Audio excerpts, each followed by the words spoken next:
Hello folks, this is going to be my longest video yet, so we're going to take our time with it. This is why Elon Musk is a bitch. I can't see myself because I'm recording on my computer, and I'm going to be reading off a bunch of stuff that I wrote down about a week ago, and I haven't checked it since, so we're just going to kind of wing it. And I wrote it as if I'm talking out loud, which is usually what I do, but it's going to be kind of trippy. So let's begin. This is why Elon Musk is a bitch. I already said that. Let's go. There are a lot of things Elon Musk does that on its face seem really bad. Elon lied about having achieved one of the best characters in the game Path of Exiles when in reality it was boosted. Elon banned 9 innocent journalists off of X right after he bought Twitter. Some of Elon's family members have negative testimonies of him. Elon has allegedly been sexually inappropriate with women in the workplace. Elon's plans with Trump are to continue his business endeavors and political endeavors that will continue to grow income inequality. Let's start with the video games, because that's the most fun. We're going to go in order.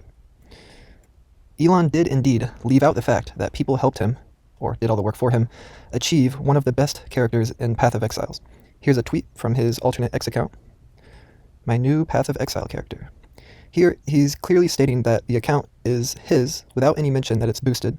Think about like StarCraft, any game where a lot of people are playing. To rise to the top, you have to be exceptional, period, as a human being. Yeah. There has to be something exceptional about you. Yeah. Are you in the top 20 in the world or the top 20? Wow, in Diablo. Yeah. Don't give advice you can't keep. All right, y'all want to see a really big stinker? Manual dexterity has to be extremely high. Yes. So you're looking at things on a screen. You're reacting, and sometimes you got like 10 milliseconds to react. Yes. Then, analyzing Elon's streams, respectable players such as Quinn69TV called him out. I don't even think Elon Musk has done the campaign, honestly. Like, just based on what I'm seeing in terms of the gameplay. His settings on the map transparency are turned on by default. His life values are turned on. All these basic settings that anyone in the top 100 would do, he is not doing. Then, in light of all this drama, Elon takes his anger out on Asmongold by releasing their private DMs and then tweets this, implying Asmongold doesn't think for himself. And to top it off, Elon also took away Asmongold's blue checkmark, which he shortly reinstated. But apparently, Elon was really good at Quake. Quake, way back in the day, I was one of the world's best Quake players. I know we talked. Here's what a real pro Quake player has to say about that. And a really good buddy of mine, he was okay. Hold on, Dennis. Hold on. Was Elon Musk any good? He was okay. I mean, you could be honest. He wasn't very good. But it's true that Elon used to be on a Quake team and he would compete in tournaments and stuff, but it seems that considering what Elon has given us to work with so far, he has a tendency to exaggerate his gaming achievements. Here's Grimes coming to Elon's defense. And I don't think anyone doubted that Elon was good at video games or even really thought about it until he started blatantly misleading people and lying. Here's the DMs between Elon and Nico Rex, where Elon finally admitted, after getting found out and exposed, that his account was indeed boosted. And by the way, Elon actually paid Nico Rex to make a YouTube video going over the situation and paint Elon in a really positive light, which is really funny because Nico Rex is the only guy who's taking Elon's side on this, and it's very obvious that he was paid by Elon. My theory on that is that when it all came crashing down on Elon, he panicked and he started scrambling to save face. And the only idea he came up with was paying somebody, a YouTube creator, to give a favorable analysis. Again, that painted him in a positive light, but that's it just didn't work at all. Everyone knows he lied. So, maybe the man likes to hype himself up a little bit past the line of reason. Let him exaggerate how good he is at video games. There's a million worse things you could lie about out there, and plus he amended his mistakes by giving Asmongold his blue checkmark back and admitting to boosting his account after the fact. Overall, on this topic, if 0 is not a bitch and 10 is a massive bitch, I'd say Elon's a 3. I don't think lying about how good you are at video games makes you a fascist or anything. But, we'll get there. Actually, will we get there? I don't even remember what I wrote down. There's a lot of fucking shit. Okay, next one. Elon did indeed ban 9 journalists in 2022 because they all had linked in their accounts another account called Elon Jet that broadcasted a live feed of his private jet in real time. An incident where a stalker followed Elon Musk's child, who was being driven by someone other than Elon, and the stalker, thinking it's Elon, apparently jumped on the hood of the car that had Elon's kid in it, and that was the justification for banning anyone who indirectly doxes him, as well as the Elon Jet account itself. Interestingly, back in January 2022, 10 months before Elon actually bought Twitter, he offered $5,000 to Jack Sweeney, the creator of Elon Jet, to take it down. But it wasn't until 2 months after he bought Twitter, that December, that he banned all the accounts that linked ElonJet and ElonJet itself in direct response to the stalker situation. Then, afterwards, he held a poll on X to determine if those he banned should get reinstated. And after 7 days, Elon reinstated them. Nowadays, ElonJet operates at a 24-hour delay. On this topic, I rate Elon a 1 out of 10 on the bitch scale. He was justified in banning the accounts that doxed him right after the stalker situation, although I think he could have just reinstated the accounts himself afterwards, as that's the principled move, instead of leaving it up to a poll. Alright, next one. Some of Elon's family members do indeed have negative testimonies of him. Let's start at Elon's familial/romantic life, as many things can be revealed about a person's character by their behavior in sexual matters. Justine Wilson, Elon's first wife, wrote an essay about her time as Elon's first wife between 2000 and 2008. She had a lot of things to say, such as Elon dominating the decision-making while undermining her input. And when they lost their first baby, Elon was apparently emotionally distant and even called Justine's grieving manipulative. She recalls times where he said that if she were his employee, she'd be fired by now. She recalls times where he'd straight up call her dumb. And apparently he kept pressuring her to dye her hair blonder and blonder, which is wild. That's really crazy. Elon is crazy for that. Apparently he said, go platinum, go platinum. What is it with men liking blonde bitches, bruh? I don't...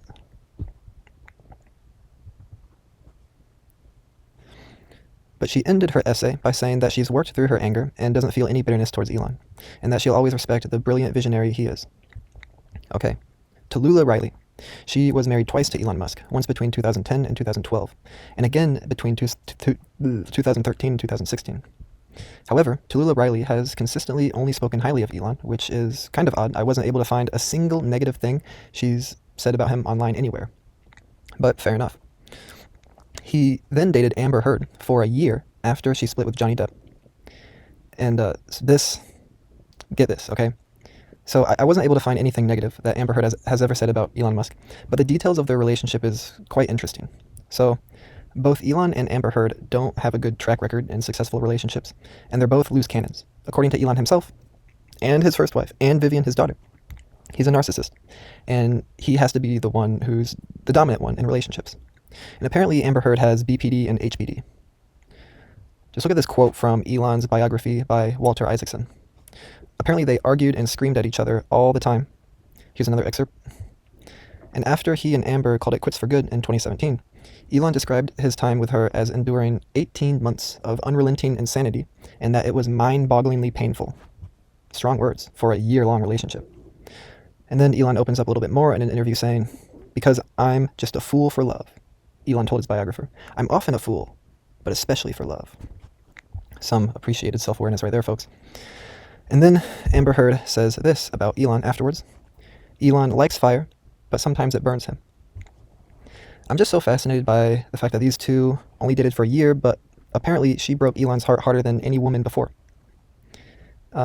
And from what we know about how Elon ran his first marriage, that he kind of just wanted Justine to be a trophy wife who did what he said without thinking for herself, is like, in the case of Amber Heard, she's a very talented, famous actor who's also neurodivergent, who's like 15 years younger than Elon. And I got this off of Reddit. He's like an exotic bird collector. He only wants a woman who is free because his dream is to put her in a cage. In other words, the only type of woman suitable for Elon is one who will be absolutely submissive for him. And Amber Heard isn't that. Justine isn't either, and neither is Grimes. And even though Grimes has never publicly said anything explicitly negative about Musk, she has many times had to get Elon's attention by posting on X publicly regarding their children. Even Grimes' mom weighed in at one point. I wrote down at one point, but there were actually multiple times that Grimes' mom took to X to rant about how much she doesn't like Elon Musk. Grimes' mom really doesn't like Elon Musk. It's kind of funny. But yeah, like there's no way to hide that their custody battle wasn't going smoothly. And then Grimes comes through with a tactfully neutral statement in support of Vivian when Elon deadnames and misgenders her.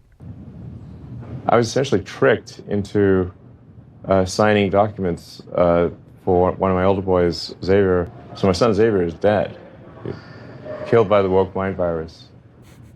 I'm sorry to hear that. Here's Vivian's response to that. So, yeah, Elon's only compatible with women who will submit to him, yet he only dates talented, independent women who won't accept that, and who are also usually way younger. Justine Wilson is a writer, Tallulah Riley is an actress, Amber Heard actress, Grimes artist, and his own daughter has essentially disowned him, for good reason. Less than 1% of trans people regret transitioning in adulthood, and for Elon to claim that Vivian was killed by the woke mind virus means he's suggesting that not only is Vivian part of that less than 1%, but that she's part of that less than 1% because she was indoctrinated by left-wing ideology. And yes, indeed Elon has been accused of sexual misconduct, many times. In 2024, he was hit with 8 lawsuits from 4 women and 4 men claiming that he, as well as other male senior staff, engage in inappropriate sexual conduct that's, quote, embarrassing and distracting. I think this was at SpaceX. I don't mention it here. Oh, yeah, on the next line. It was SpaceX. And so this is really funny. I found an article from 2022 that says this before the existence of the lawsuits I already mentioned. SpaceX is not facing lawsuits over sexual harassment, despite several accusations that female employees have made in the media and online. In December, for instance, a former SpaceX engineer wrote in a blog post that the company was rife with sexism and that her complaints of sexual harassment had been ignored. There's also that time Elon allegedly exposed himself to a woman who was hired to massage him in his private jet. He tried to entice her into prostituting herself by offering to buy her a horse, and then paid a bunch of money for her to stay silent about it. I don't even know what the bitch meter has to say about this. Moving on. And last but certainly not least, yes, Elon is growing income inequality. Inequality is something, regardless of political opinion, that you should care about, because it affects you. As inequality grows, the rich will start to outcompete those in the working class and poor more and more for everything you could possibly need. Think of it as simply as possible. There's a fluctuating, yet still finite amount of resources in the economy. And as the balance of wealth becomes more and more concentrated in the top 1%, the rich are able to buy more and more things, which pushes up the costs for the working class and the poor. This isn't just true for exchangeable, tangible things like housing, food, gas. It's also true for services.